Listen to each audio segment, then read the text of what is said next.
recitation in salah. This is one of the major difference between the glorious Quran and Hadith-al-Qudsi, since they both are from Allah Almighty. We all know that we can recite the Hadith al-Nabawi in salah.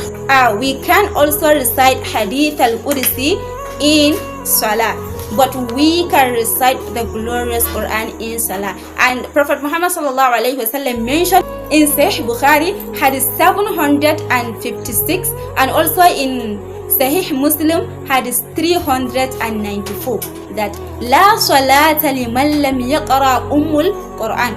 There is no salah, there is no prayer for the one who didn't recite ummul Quran, Surah al-Fatiha, Fatihat al-Kitab. There is no salah for the one who did recite Surah al-Fatiha. To recite Surah al-Fatiha in salah is mandatory, it's not optional.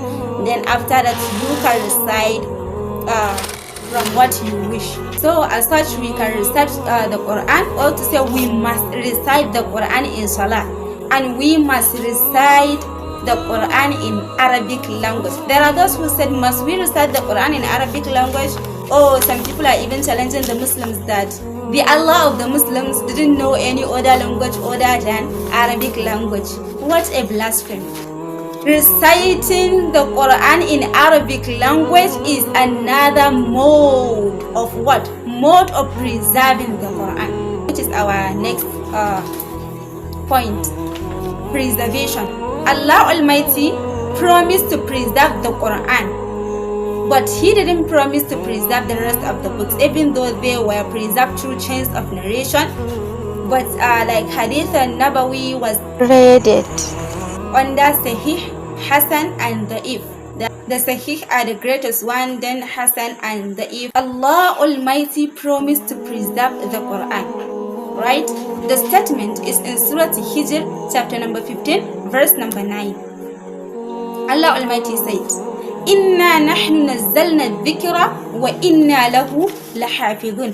Indeed, it is we who send down the dhikr, the reminder, the message, the Quran, wa inna lahu lahafidhun, and indeed we will be its guardian. The next one is authority.